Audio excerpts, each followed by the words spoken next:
Emma Whitfield felt the danger before she even saw his face.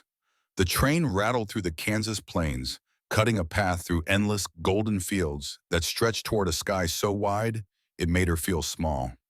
The June sun burned through the dusty windows, heating the wooden benches until they felt warm enough to brand cattle. Emma had been watching the landscape roll by for hours, trying to imagine what her new life might look like, when a heavy boot suddenly hooked the leg of her seat. She looked up and saw him, Frank Daly.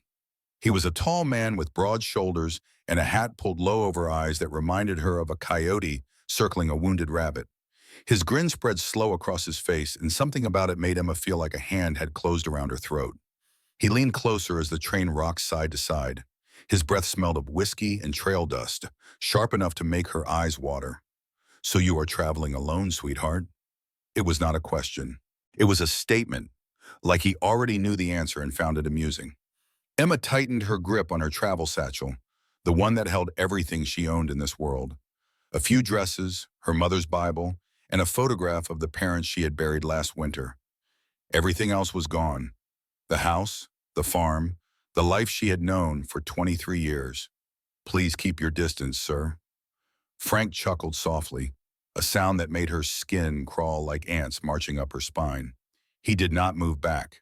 If anything, he leaned in closer. "I like the shy ones. Makes the surprise sweeter."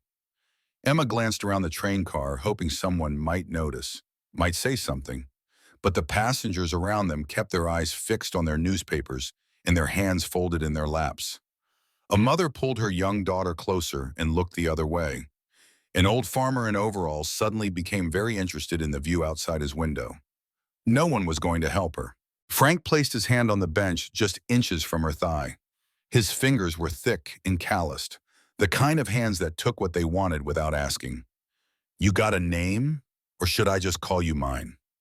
Emma forced herself to look away, fixing her eyes on the passing fields. Wheat and grass and cattle in the distance. A world that should have felt open and free, but right now felt like a page with no door. She had come all this way for a marriage contract, a fresh start, a chance to belong somewhere again after losing everything. Her uncle had arranged it through a newspaper advertisement, matching her with a rancher in Dodge City who needed a wife. She had imagined a quiet man, a good man, someone who might never love her the way the poets described, but who might offer her safety and a place to call home. Not this. Frank leaned even closer, his breath hot against her ear. "You know what men around here like? They like a woman who knows her place. And sweetheart, I am real good at teaching lessons." Emma whispered the words without thinking. "Please stop." Frank laughed again, louder this time. "I asked you a question, darling. You going to answer, or am I going to have to get creative?" Emma stood up fast, trying to slip past him into the aisle. But Frank rose too, blocking her path with a confident shift of his body. He moved like a man who had done this before, who knew exactly how to trap a woman with his size and his position. His hand brushed her waist, and Emma gasped. She stumbled backward, catching herself on the seat behind her. Her heart was pounding so hard she could feel it in her throat. The train screeched as it began to slow. Through the window, she could see buildings taking shape in the distance. A water tower, a general store, a church steeple pointing toward heaven. Dodge City. The conductor called out the station name, and the train lurched to a stop. Emma grabbed her satchel and pushed past Frank, not caring if she bumped his shoulder or stepped on his boot. She just needed to get off this train. She needed to find Cole Turner, the man who had paid for her passage and promised her a home. She stepped onto the platform and took a deep breath of fresh Kansas air. It smelled like hay and horses and something sweeter, maybe wildflowers growing somewhere beyond the town limits. And that was when she saw him.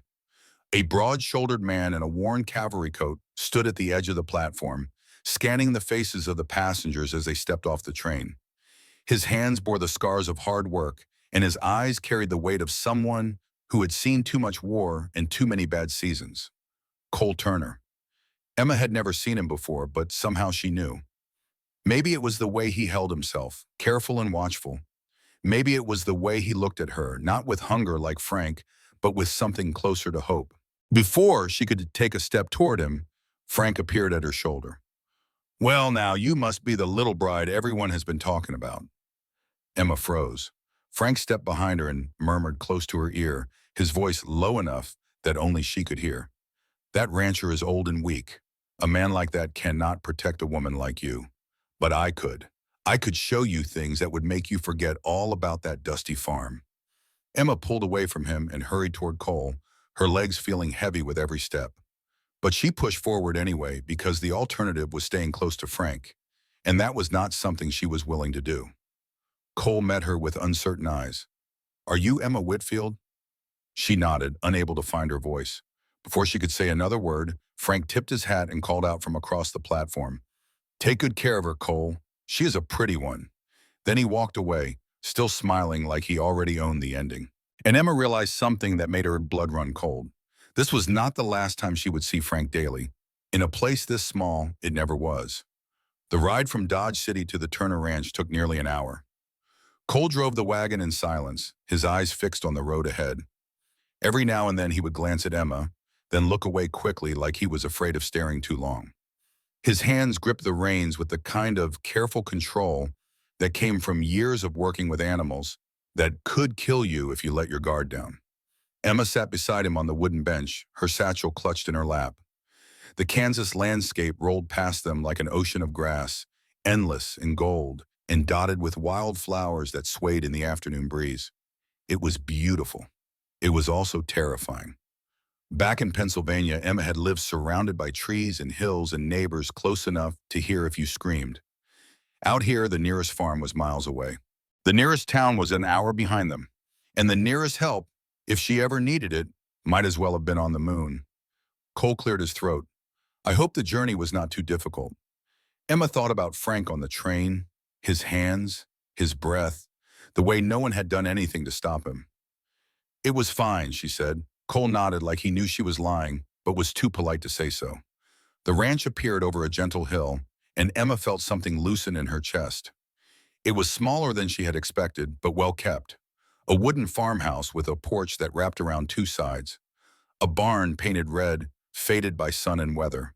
Fences stretching toward the horizon, holding back a small herd of cattle that grazed in the afternoon light. It looked like a home. Cole stopped the wagon near the barn and climbed down first, then offered Emma his hand to help her step onto the dusty ground.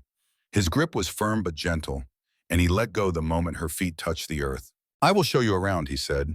Then you can rest before supper.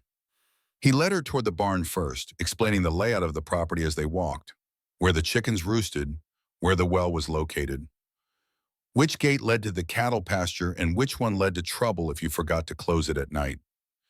Emma tried to pay attention, but her mind kept drifting back to the train, to Frank, to the way he had looked at her like she was already his.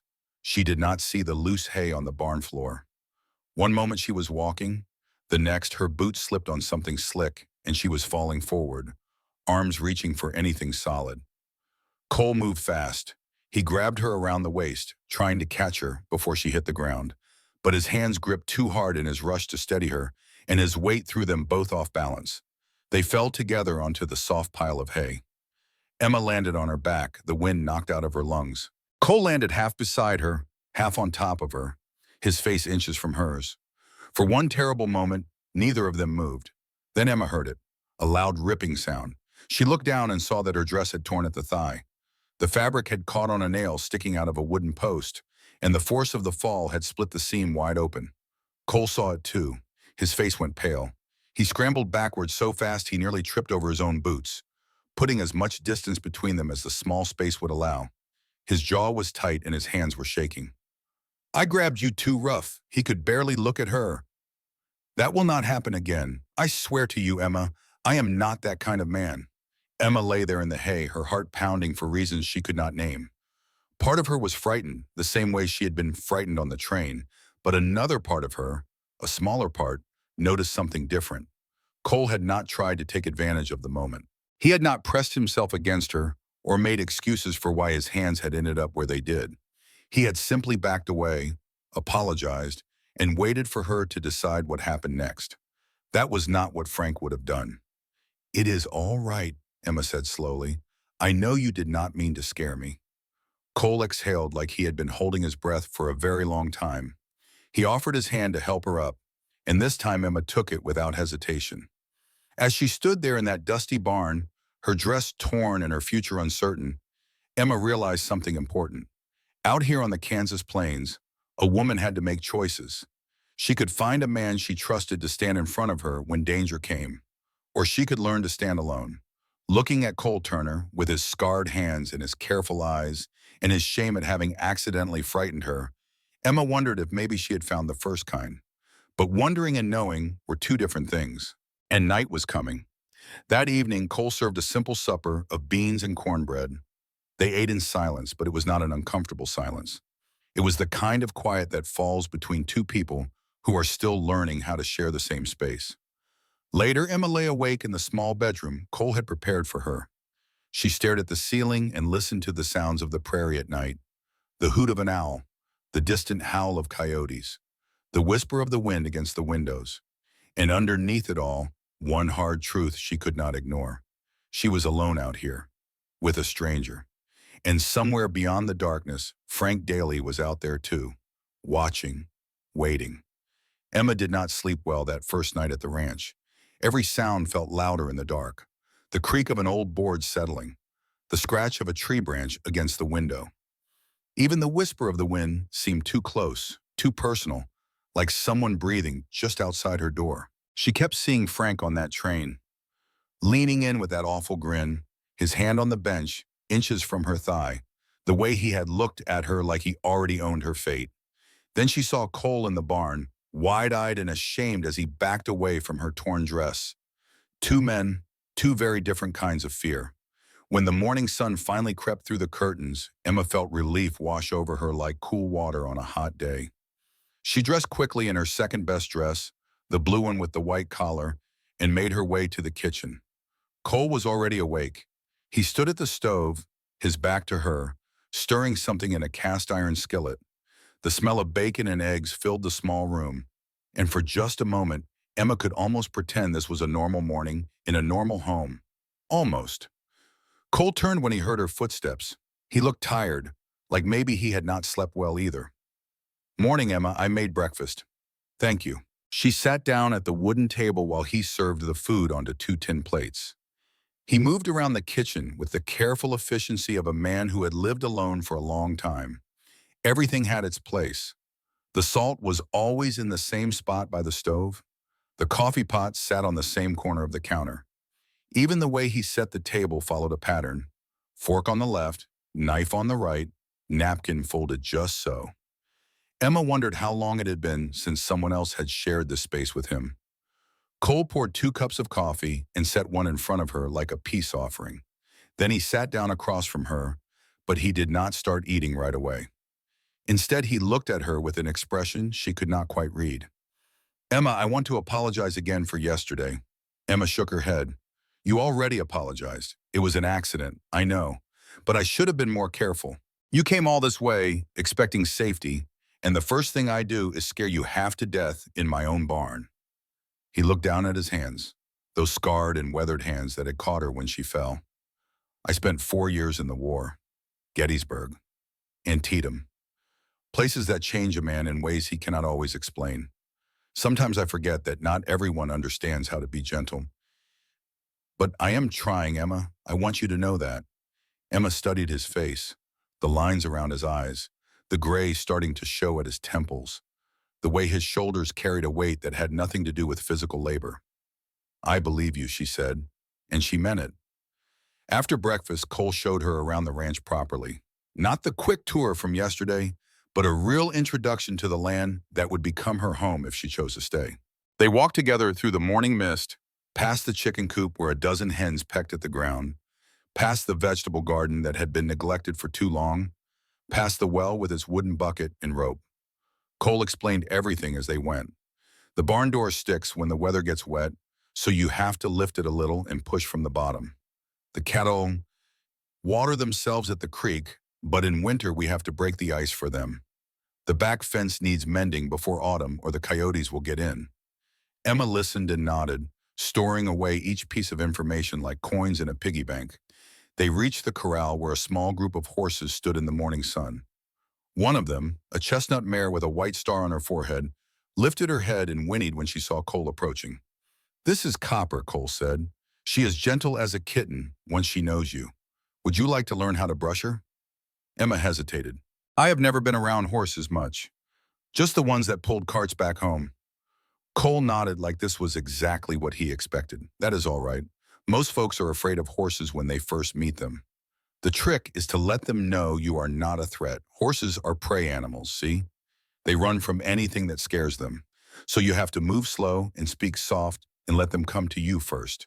He demonstrated, walking toward Copper with his hand extended, palm up. The mare sniffed his fingers and then nudged his shoulder affectionately. "She likes apples," Cole said. "There is a barrel of them in the barn. You can bring her one if you want." Emma found the barrel and selected a small red apple, shiny and perfect. She walked toward Copper the way Cole had shown her, slow and steady, her hand extended like an offering.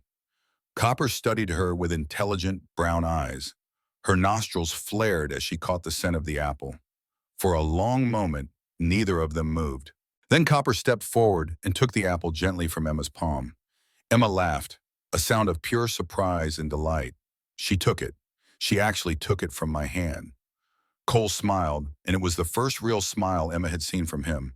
"I told you she was gentle. Now try brushing her. Start at the neck and work your way back. Long strokes, same direction as the hair grows." He handed her a brush and showed her how to check for ticks along the neck and stones caught in the hooves. Little things, he explained, that could lame a horse and cost a man his livelihood. Emma hesitated when Copper snorted near her ear. "It is all right," Cole said, stepping closer. His voice was steady and calm. "He is just talking to you. It is how horses say hello. Just let her know you are not scared." "I am trying," Emma whispered. "I can see that. You are doing fine." For the first time since she stepped off that train in Dodge City, Emma felt something other than fear. She felt hope. They spent the rest of the morning working side by side in the warm Kansas sun. Cole fixed a loose fence post while Emma held the tools.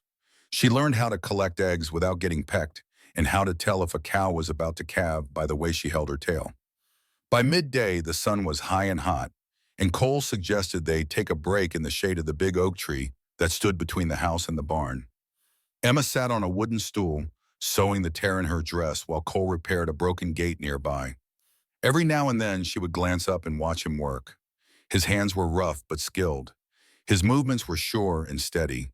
He caught her staring once. Emma blushed and looked away fast.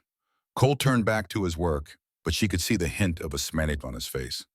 They ate lunch together on the porch, sandwiches made with bread Cole had baked himself and slices of ham from the smokehouse. The food was simple but good, and Emma realized she was hungrier than she had thought. "You cook well," she said. Cole shrugged. "Had to learn after my mother passed. A man cannot live on beans and coffee forever." "How long has it been since she was gone?" 3 years now. She was sick for a long time before the end. I nursed her as best I could, but some things are beyond fixing, no matter how hard you try." Emma nodded. She understood that feeling all too well. "My parents died last winter, both of them within a month of each other. My father caught fever, and my mother followed him soon after. The doctor said she died of a broken heart." Cole was quiet for a moment. "I am sorry, Emma. That must have been hard." "It was. But I could not stay in Pennsylvania. The farm went to my uncle, and he had his own family to worry about. So when he showed me the advertisement in the newspaper, the one you placed for a wife, I thought maybe it was a sign." Cole looked at her with those careful, watchful eyes. "Are you sorry you came?" Emma considered the question. "Ask me again in a month." That afternoon, Cole took her to the creek that ran along the eastern edge of the property. The water was clear and cool, rushing over smooth stones and creating little pools where fish darted back and forth. "We can fish here in the summer," Cole said, "and in the fall the deer come to drink. It is a good place for hunting if you learn to be patient." Emma watched the water sparkle in the sunlight. "It is beautiful, it is. My grandfather built this ranch from nothing. Just him and my grandmother, and a dream of something better. They are buried on the hill behind the house, under the big cottonwood tree. Sometimes I go up there and talk to them. Tell them about the cattle and the crops and the weather. Silly, I suppose." "It is not silly at all," Emma said. "It is love." Cole looked at her for a long moment. Then he nodded once and turned to walk back toward the house. As the sun began to set, painting the sky in shades of orange and pink and purple, Emma noticed something that made her heart beat a little faster. Hoof prints, fresh ones, circling a little too close to the house. She said nothing at first, hoping maybe she was imagining things. But when Cole walked past them a few minutes later, he stopped and squatted down to examine the marks in the dirt.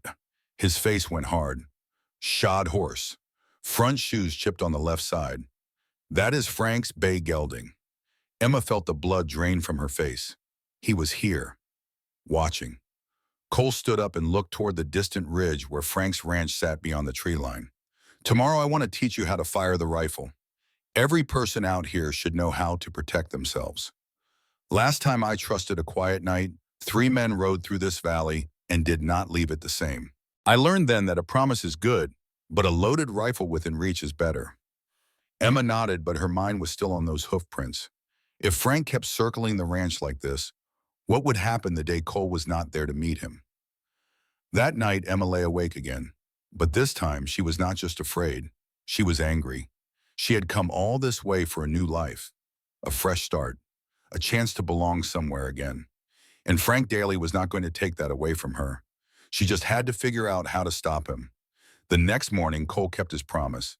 He took Emma out behind the barn, where he had set up a row of empty tin cans on a fence post. The rifle was an old Winchester, polished and well-maintained despite its age. This belonged to my father, Cole said.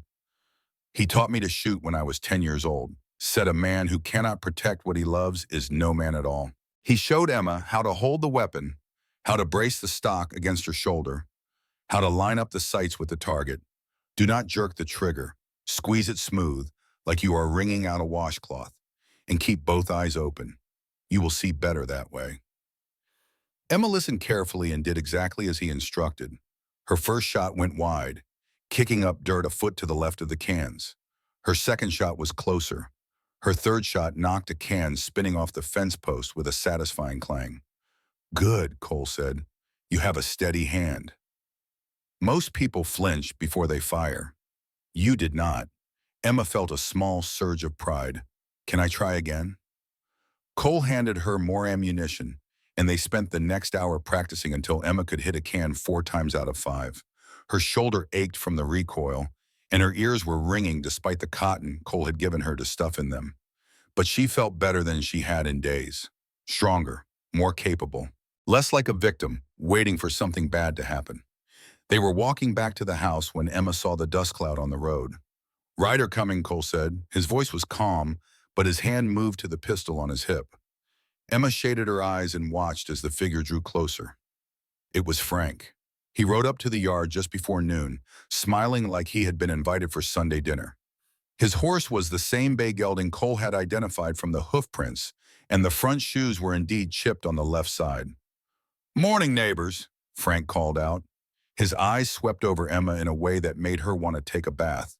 "Hope I am not interrupting anything." Cole stepped forward, positioning himself between Emma and the rider. "What do you want, Frank?" Frank shrugged, still wearing that easy smile.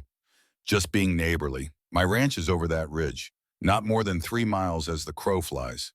Figured I should welcome the new bride to the valley." "She does not need your welcome." Frank's smile flickered, but only for a moment. Now, Cole, there is no need to be unfriendly. We are going to be seeing a lot of each other out here. Might as well start off on the right foot."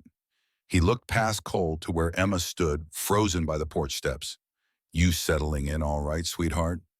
Ranch life can be hard for a city girl. If you ever need anything at all, you just come on over to my place. I will take real good care of you." The way he said it made Emma's stomach turn. She forced herself to speak. "I am fine, thank you." Frank laughed. "She speaks. And here I thought maybe you were too shy to say hello." Cole's voice went cold. "She said she is fine. Now you can head on home." Frank tilted his head, studying Cole like a cat studies a mouse it has not quite decided to kill yet. "You know, Cole, you and I have been neighbors for what, 7 years now? I have always respected your land. Never let my cattle stray onto your pastures. Never caused you any trouble." Cole said nothing. Frank continued. But I got to wonder, a man your age, all alone out here for so long, and suddenly you send away for a bride. A young one, too. Pretty little thing like that. She must get lonely while you are out working the fields. Watch your mouth, Frank. I am just saying. If you ever need help keeping her company, you know where to find me. Cole took a step forward, and his hand closed around the grip of his pistol. Get off my land. Frank raised his hands in mock surrender. All right, I can see when I am not welcome. But remember what I said, Cole. Things happen out here. A well goes dry, a barn catches fire. A man takes a bad fall from a horse and does not get up again. You never know what tomorrow might bring. He turned his horse and rode away slowly, in no hurry at all. Emma did not realize she had been holding her breath until he was out of sight. Cole turned to look at her. His face was pale and his jaw was tight. That man is trouble, he said. I want you to stay close to the house from now on. Do not go anywhere without telling me first. And keep the rifle within reach. You think he would actually try something? Cole was quiet for a long moment.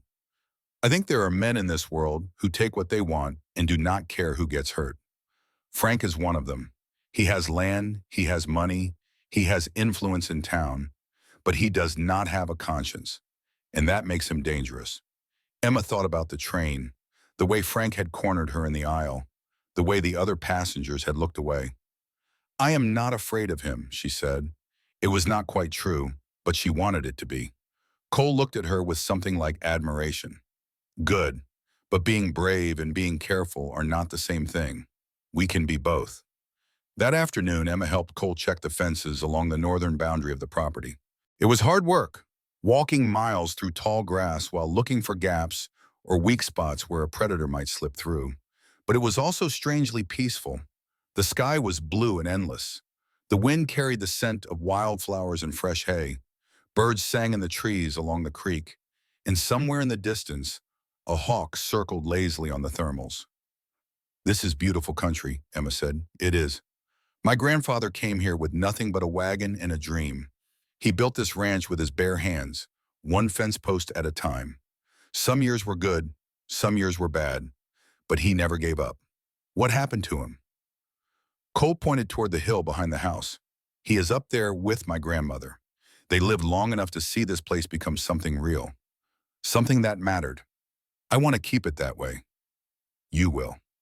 Cole looked at her, and for a moment, something passed between them, something unspoken.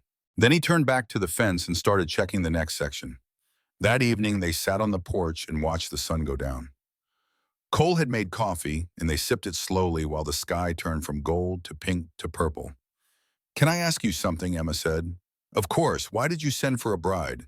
You seem capable enough on your own. Cole was quiet for a long time. I was lonely, he finally said. Not just for company, but for purpose. A ranch this size needs a family to make it worthwhile. Children to teach, a wife to share the work and the joy and the sorrow.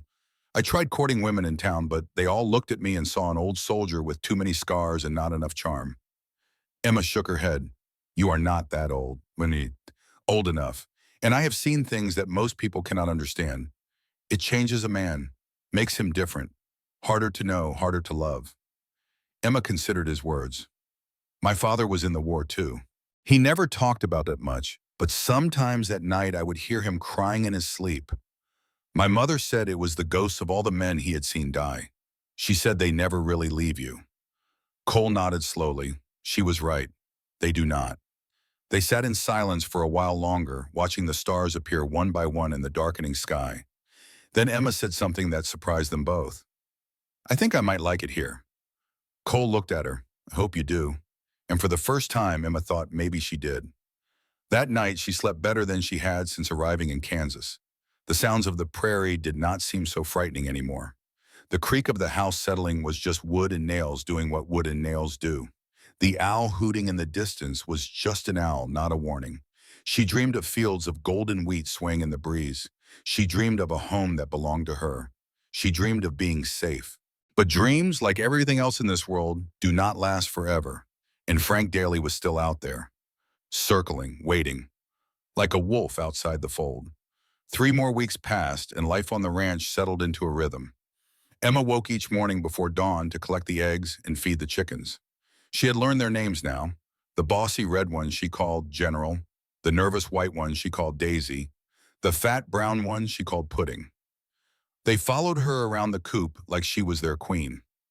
After breakfast, she worked alongside Cole in the fields or the barn, learning the thousand small tasks that kept a ranch running. How to mend a harness, how to mix feed for the cattle, how to read the clouds and know when rain was coming. Cole was a patient teacher. He never raised his voice, never lost his temper, never made her feel stupid for not knowing something. He just showed her once, then again, then let her try on her own until she got it right. They ate supper together every evening on the porch, watching the sun paint the sky in colors Emma had never seen back east. Sometimes they talked about the day's work, and sometimes they just sat in comfortable silence, listening to the crickets sing. At night, Emma still kept the rifle by her bed, just in case. Frank had not returned since that first visit, but his presence lingered like the smell of smoke after a fire. Cole found hoof prints along the fence line twice more, always in the early morning before anyone was awake. He never caught Frank in the act, but they both knew who was responsible. "He is testing us," Cole said one evening, "seeing how much he can get away with before we push back." "What should we do?" Cole stared toward the distant ridge where Frank's ranch lay hidden beyond the trees. "Wait, watch, and be ready for whatever comes next." On a Thursday afternoon, Emma was alone in the kitchen when she heard a horse approaching the house. Her heart jumped into her throat. She grabbed the rifle from its place by the door and moved to the window, peering through the thin curtain. But it was not Frank. It was a woman. She was maybe 50 years old, with gray hair pulled back in a tight bun and a dress the color of prairie grass. She climbed down from her wagon with the ease of someone who had been doing it 4 decades and walked toward the porch like she owned the place. Emma set down the rifle and opened the door. "Good afternoon, can I help you?" The woman looked her up and down with sharp blue eyes. "So you are the mail-order bride. I was wondering when I would get to meet you. I beg your pardon?" The woman laughed, a warm sound that took the edge off her sharp gaze. "I'm Martha Perkins. My husband and I own the ranch about 6 miles south of here. We were the Turner family neighbors before you came along." Emma relaxed a little. "I am Emma Whitfield. It is nice to meet you." Martha nodded approvingly. "Good handshake. I like that." A woman with a weak handshake is a woman who cannot be trusted to hold her own when things get hard. She stepped past Emma into the kitchen without waiting for an invitation. "I brought you some supplies, flour, sugar, some canned peaches from last season, and information. Sit down, girl. We need to talk." Emma sat. Martha poured herself a cup of coffee from the pot on the stove and settled into the chair across from Emma like she had done it 100 times before. "I knew Cole's mother before she passed. Good woman, strong as an ox and twice as stubborn. She would have liked you, I think. Thank you. I am not here to make small talk, Emma. I am here to warn you about Frank Daly." Emma's stomach tightened. "We have met. I figured as much. That man has been sniffing around every unmarried woman in this valley for the past 5 years. Some of them gave in, some of them fought back. And one of them, a girl named Sarah Patterson, disappeared 3 winters ago. They found her body in a creek bed 2 counties over. The sheriff said it was an accident, but everyone knows what really happened." Emma felt the blood drain from her face. "You think Frank killed her?" Martha shrugged. "I cannot prove anything. Nobody can. Frank is clever, and he has friends in town who look the other way when he does things he should not. But I know what I know, and I know that girl was running from him when she died. Why are you telling me this? Because I do not want another woman to end up in a creek bed. Cole is a good man, but he cannot watch you every minute of every day. You need to be smart, you need to be careful, and you need to be ready to fight if Frank ever gets you alone." Emma nodded slowly. "Cole has been teaching me to shoot." "Good. Learn fast, and keep that rifle loaded." Martha finished her coffee and stood up. "I have said my piece. Just remember, Emma. Out here, a woman looks after herself first. Everyone else comes second." She walked out the door and climbed back onto her wagon. But just before she picked up the reins, she turned and looked at Emma one more time.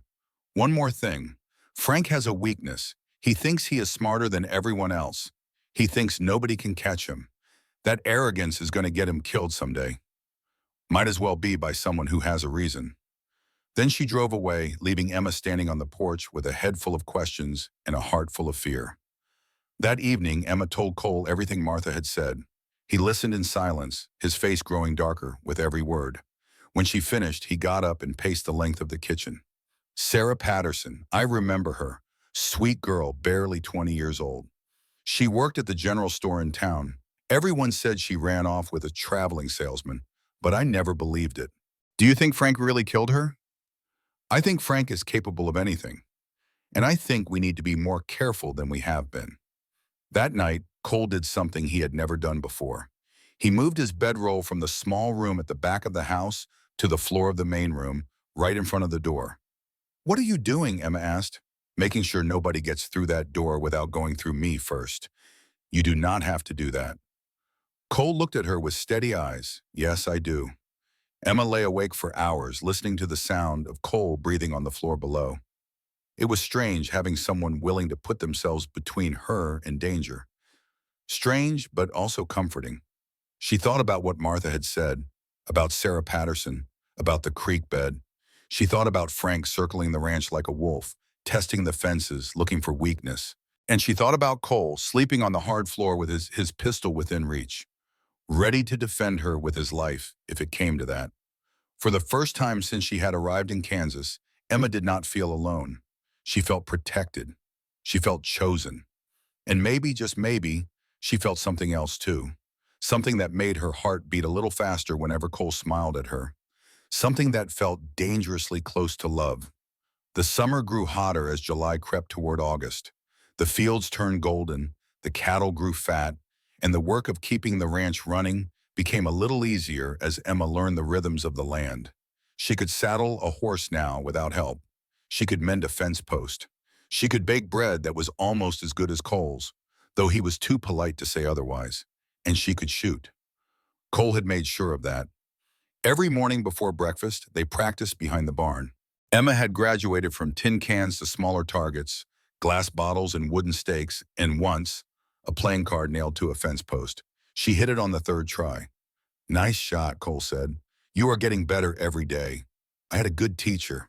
Cole smiled, that rare and precious expression that made the corners of his eyes crinkle. You had a stubborn student who refused to give up. That counts for something. They walked back to the house together, and Emma noticed that Cole was moving a little slower than usual. He had been rubbing his shoulder all morning, the left one, the one that carried an old war wound that ached when the weather changed. Are you all right? She asked. Fine, just the usual complaints. Nothing a cup of coffee and a warm fire will not fix. But Emma could see the lines of pain around his eyes, and she made a mental note to find some liniment in town the next time Cole went to fetch supplies. The afternoon was quiet. Cole worked on repairing a broken wagon wheel while Emma tended the vegetable garden. The tomatoes were coming in strong and the beans were climbing up their poles like soldiers marching toward the sun. It was peaceful, too peaceful, Emma thought, the calm before the storm. That evening after supper, Cole sat on the porch and stared at the darkening sky. Rain coming, he said. I can smell it on the wind. How long before it arrives? Tomorrow maybe, or the day after. Hard to say for sure, but the cattle know. They have been restless all day. Emma sat down beside him, close enough that their shoulders almost touched. Can I ask you something? Of course. What happened at Gettysburg? Cole was quiet for a long time. The only sound was the wind rustling through the tall grass and the distant rumble of thunder on the horizon. You do not have to answer if you do not want to, Emma said quickly. I should not have asked. No, it is all right. I just do not talk about it much. He took a deep breath and let it out slowly. I was 19 years old, just a farm boy from Kansas who had never been east of Missouri. The Army put a rifle in my hands and told me to march toward the sound of the guns. 3 days of fighting, 50,000 men dead or wounded. I saw things no person should ever have to see. Emma did not say anything, she just listened. On the third day, we charged up a hill called Cemetery Ridge. The rebels were waiting for us at the top. I saw my best friend cut down by a cannonball. I saw men screaming for their mothers as they bled out in the grass. I shot so many people that I lost count, and when it was over, I could not feel anything at all. He looked at his hands, those scarred and weathered hands that had done so much killing. They gave me a medal for bravery. I threw it in a river on the way home. I did not feel brave. I felt broken. Emma reached out and took his hand. It was the first time she had touched him on purpose, not counting the times he had helped her down from the wagon or caught her when she stumbled. Cole looked at her with surprise in his eyes. "You are not broken," Emma said. "You survived. That takes a different kind of strength." Cole did not pull his hand away. They sat like that for a longer time, watching the storm clouds gather on the horizon. Finally, Cole spoke again. "Emma, there is something I need to tell you." "What is it?" "I have a debt, a bad one. The bank in Dodge City holds a note on this ranch, and I am behind on the payments. If I do not catch up by the end of the month, they can take everything." "How much do you owe?" $200. It might as well be 2,000 for all the good it does me. The cattle are not ready for market, and the wheat will not be harvested until September. Emma thought about her satchel, still tucked under the bed in her room. Inside it was a small leather pouch containing every penny she had saved before leaving Pennsylvania. $112. It was everything she owned, but suddenly it did not seem like very much at all. "I might be able to help," she said. Cole shook his head.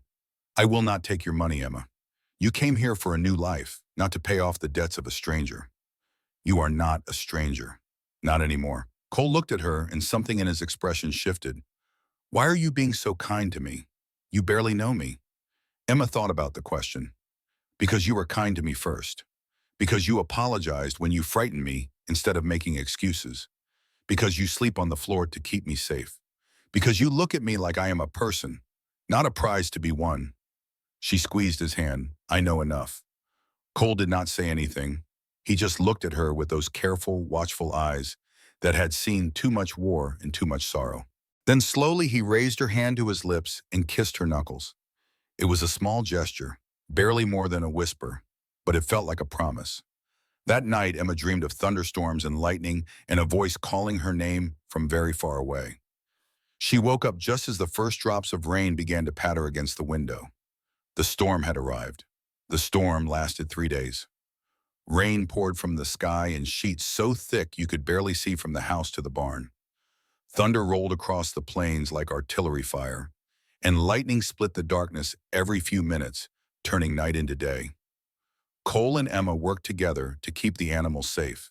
They moved the chickens into the barn, secured the cattle in the lower pasture where the ground was higher, and spent hours checking the fences for damage. By the time the storm finally broke, they were both exhausted. But there was no time to rest. Cole had received a message from town. The man who held the note on the ranch wanted to meet. It was urgent, the messenger said. Something about a deal that could not wait. "I have to go," Cole told Emma. "It might be my only chance to save this place." Emma nodded. She understood. "How long will you be gone?" "A few hours, maybe less. I should be back before midnight." Cole looked at her with worried eyes. "Lock the doors. Keep the lamp lit. And if anyone comes to the house, anyone at all, do not open the door until you know who it is. I will be fine." Cole hesitated. "I do not like leaving you alone. Not with Frank still out there. I can take care of myself. You taught me, remember?" He smiled, but it did not reach his eyes. "Yes, I did." He saddled his horse and rode off into the gathering dusk, leaving Emma alone with the quiet hum of the evening wind. At first, the silence was peaceful. Emma cleaned up the supper dishes, swept the floor, and sat down by the fire to do some mending. The lamp cast a warm glow across the room, and the crackle of the flames was comforting. But as the hours passed, the silence began to feel heavy. Every distant sound made her jump. A shifting board, a horse snorting somewhere outside, the kind of sounds that might be nothing or might be something terrible. She tried to read, but the words swam before her eyes. She tried to sew, but her hands were shaking too much to hold a needle steady. Finally, she just sat by the window and watched the road, waiting for Cole to return. That was when she heard the knock. It was a slow, dragging knock. 3 taps, then silence, then 3 more taps. Emma's heart stopped. No one knocked like that. No one except someone who wanted to be heard. She grabbed the rifle from its place by the door and pressed herself against the wall. "Who is there?" a voice answered from the other side. Frank's voice, slurred with liquor but still sharp enough to make her skin crawl. "Emma." You awake in there? Open up, sweetheart. I just came to check on you. A lady gets lonely out here at night. Go home, Frank. You are not welcome here. He laughed, a low, cold sound that told her he had no intention of leaving. Come on now. You think that old rancher can keep you safe forever? He is not even here. I saw him ride off toward town an hour ago. Just you and me now, sweetheart. Let me in, Emma. I promise you will not regret it. Emma's hands were shaking so hard she could barely hold the rifle. I said, go home. I have a gun, and I know how to use it. Frank laughed again. You are too soft to shoot a man, Emma. I can hear it in your voice. Now open the door like a good girl, or I will open it myself. The doorknob rattled, once, twice. Then Frank put his shoulder against the wood and shoved. The lock held for 1 moment, 2 moments, 3. Then it gave way with a crack that sounded like bone breaking. Frank staggered into the room, his eyes wild and his face flushed with drink.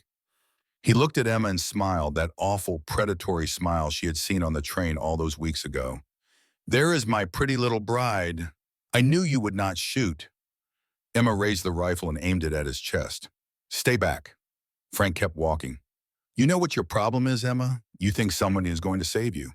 You think Cole is going to come riding in like some knight in shining armor. But he is not here. He is in town, dealing with a problem I made sure would keep him busy all night. Emma's blood ran cold. What did you do? Frank shrugged. I have friends in town, friends who owe me favors. One of them sent Cole a message about a deal that does not exist. He is probably sitting in some back room right now, waiting for a man who is never going to show up. He took another step closer. Which means we have all the time in the world. Emma's finger tightened on the trigger. Do not come any closer, Frank. I mean it. Frank kept walking. Go ahead, shoot me. But we both know you will not. You are too soft, too sweet, too civilized. He reached for her wrist, and that was when the front door slammed. Emma spun around. Cole stood in the doorway, breathless from the ride, mud splattered across his coat, and his face darker than Emma had ever seen. His voice was quiet, but it carried the weight of 1,000 thunderstorms. Step away from her. Frank froze. For just one moment, the confidence drained from his face, replaced by something that looked almost like fear. Then the smile came back, but it was thinner now, less certain. Cole, I did not expect you back so soon. Cole stepped into the room, his boots heavy on the wooden floor. The man in town never showed. Figured it was some kind of trick. Rode back as fast as I could. He looked at Emma, checking her for injury. Did he touch you? No, he was about to, but you came. Cole nodded once. Then he turned his attention back to Frank. Get out of my house. Frank raised his hands in a gesture of surrender that fooled no one. Now, Cole, there is no need for violence, I was just checking on your bride, making sure she was safe while you were away. You broke down my door. It was stuck. I was worried she might be in trouble. Cole's voice dropped to a dangerous whisper. You are a liar, Frank. You always have been. Now get out before I make you. Frank's eyes flickered toward the rifle still clutched in Emma's hands. You think you can take me, old man? You are half broken from that war, and we both know it. I could snap you like a twig. Cole moved faster than Emma had ever seen him move. One moment he was standing by the door. The next, he had crossed the room and grabbed Frank by the collar, slamming him against the wall with a force that made the whole house shake. Frank swung in a wild arc, aiming for Cole's jaw. But Cole had seen meaner punches in muddy trenches during the war. He slipped the blow, then drove his fist into Frank's gut with all the strength of a man defending something precious. Frank doubled over, the air rushing out of his lungs. Cole did not give him time to recover. He grabbed Frank by the hair and hauled him upright, then slammed his back against the wall again. Then again, then once more for good measure. Frank's smirk was gone now, replaced by genuine fear. Cole's voice came out low and deadly.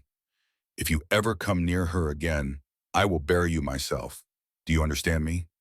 Frank tried to speak, but Cole did not let him breathe long enough to form words. He dragged Frank across the room, shoved open the broken door, and threw him out into the mud of the yard. Frank landed hard on his back, the breath knocked out of him for the second time in as many minutes. Cole stood in the doorway, outlined by the warm glow of the lamp behind him. Get on your horse and ride. And do not ever look back. You show your face here again, And I will let the sheriff hear every story I know about you and other folks' cattle. Frank scrambled to his feet. You are making a mistake, Cole. You have no idea who you are dealing with.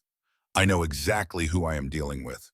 A coward who preys on women because he is too weak to face a man. Now ride. Frank stumbled toward his horse, still tied to the fence post where he had left it. He climbed into the saddle with shaking hands, his face pale in the moonlight. This is not over, he said, not by a long shot. Then he wheeled his horse around and rode off into the night, leaving nothing behind but the sour scent of whiskey and fear. Cole stood in the doorway until the sound of hoofbeats faded into silence. Then he turned and walked back into the house. Emma was standing exactly where he had left her, the rifle still clutched in her white-knuckled hands. She was shaking, whether from fear or cold or the aftermath of adrenaline, she could not tell. Cole crossed the room and took the rifle gently from her fingers. It is all right, he said. He is gone. He could have killed me. But he did not, and he never will. I promise you that. He reached out and touched her face, the first time he had ever touched her like that. His fingers were rough and calloused, but his touch was gentle. I am sorry, Emma. I should have been here. I should have seen through that trick from the start.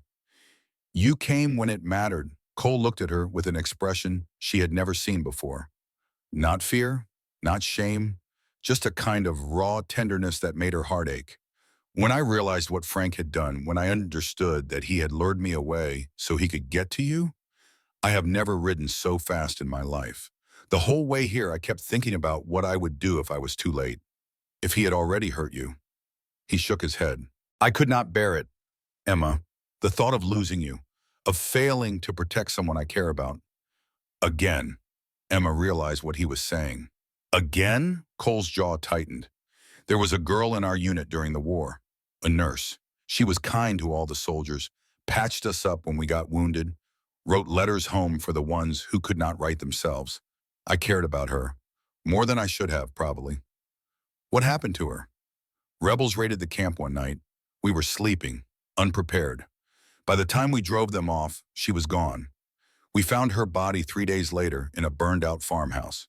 He closed his eyes. I swore I would never let that happen again.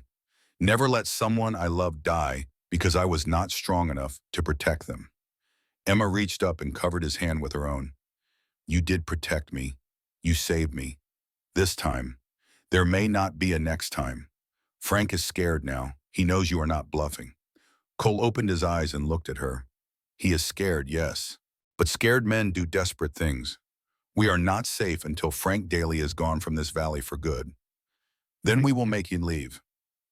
How? Emma thought about everything that had happened. The train, the barn, the hoof prints, Martha's warning about Sarah Patterson. We go to the sheriff. We tell him everything. About tonight, about the other women Frank has threatened, about Sarah Patterson. The sheriff is in Frank's pocket. Then we go over his head. There must be a federal marshal somewhere, someone who does not owe Frank any favors. Cole considered this. There is a marshal in Wichita. I served with him during the war. He is a good man, honest. If we could get word to him, tell him what Frank has been doing, he might investigate. Then we do that. Tomorrow. Cole nodded slowly. Tomorrow. He looked around the room at the broken door hanging off its hinges, at the mud Frank had tracked across the floor, at all the evidence of violence and invasion. I will fix the door tonight, he said, and tomorrow we start fighting back. Emma watched him gather his tools and set to work. She had never felt safer in her life. The letter took 3 days to reach Wichita. The marshal took 5 more days to arrive. His name was Thomas Wellman, and he was a tall, lean man with a silver badge and eyes that had seen enough to recognize a liar from 100 yards away. He had fought beside Cole at Antietam and trusted him with his life. Tell me everything, he said. So they did. Emma told him about the train, about Frank cornering her in the aisle, touching her without permission, threatening her while the other passengers looked away. Cole told him about the hoof prints circling the ranch, about the night Frank broke down the door, about the fight that followed. And then Martha Perkins arrived. She had brought 2 other women with her. Women who had their own stories about Frank Daly. Stories about unwanted advances and whispered threats, and the fear that came from living in the shadow of a man who believed he could take whatever he wanted. One of them, a widow named Clara Jennings, told a story that made the marshal's jaw tighten with anger. He came to my farm after my husband died, said he wanted to buy the land. When I refused, he said he would take it anyway, one way or another. 2 weeks later, my barn burned down. No one saw who did it, but everyone knew. The marshal wrote everything down in a small leather notebook. Then he asked about Sarah Patterson. The room went quiet. Finally, Martha spoke. She was a sweet girl, worked at the general store. Frank had been courting her, if you can call it that, following her around town, showing up at her boarding house at all hours. She was scared of him. Told me so herself. What happened to her? She disappeared one night. They found her body 2 weeks later in a creek bed 2 counties over. The local sheriff said she slipped and fell, but the bruises on her arms did not come from falling. The marshal closed his notebook. I have heard enough. He rode out to Frank's ranch that same afternoon, accompanied by 4 deputies he had brought from Wichita. Frank tried to run. He made it 3 miles before they caught him. He tried to shoot his way out, but the deputies were faster and better trained. In the end, he surrendered without a fight, his face pale and his hands shaking. They found evidence at his ranch. Letters from other women he had threatened. A locket that had belonged to Sarah Patterson. Cattle with brands that had been altered to hide their true ownership. Frank Daly was taken to Wichita in chains. The trial lasted 2 weeks. Emma testified. So did Cole and Martha and Clara, and half a dozen other people who had been afraid to speak before. The evidence was overwhelming. Frank was found guilty of assault, cattle rustling, arson, and murder. The judge sentenced him to hang. On the morning of the execution, Emma stayed home. She had no desire to watch a man die, even a man who had tried to destroy her. But Cole went. He came back that evening looking older than she had ever seen him. It is done, he said. He is gone. Emma nodded. How do you feel?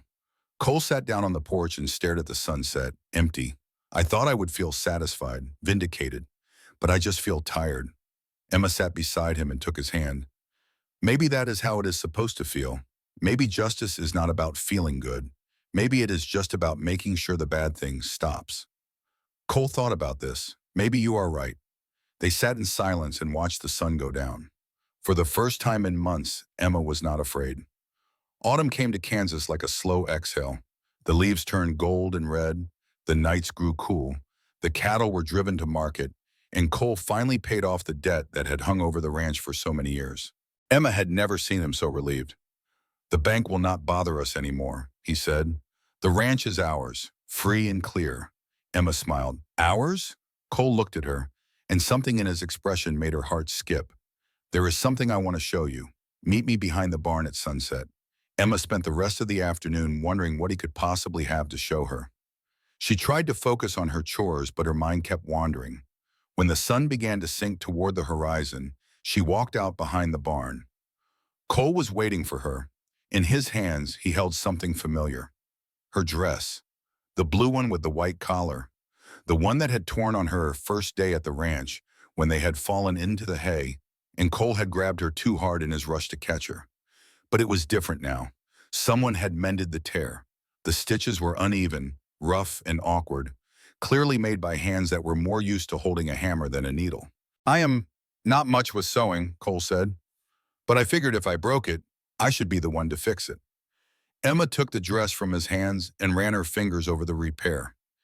You did this yourself? Every stitch. Took me 3 nights to figure out how the needle worked. I must have poked myself 100 times. Emma laughed, but her eyes were wet. It is beautiful. Cole shook his head. It is a mess, but it is my mess. And I wanted you to know that when I make a mistake, I do not run from it. I stay and I fix it no matter how long it takes. He took a deep breath. Emma, I know this is not how things are usually done. I know we started with a contract and a stranger on a train and a lot of fear.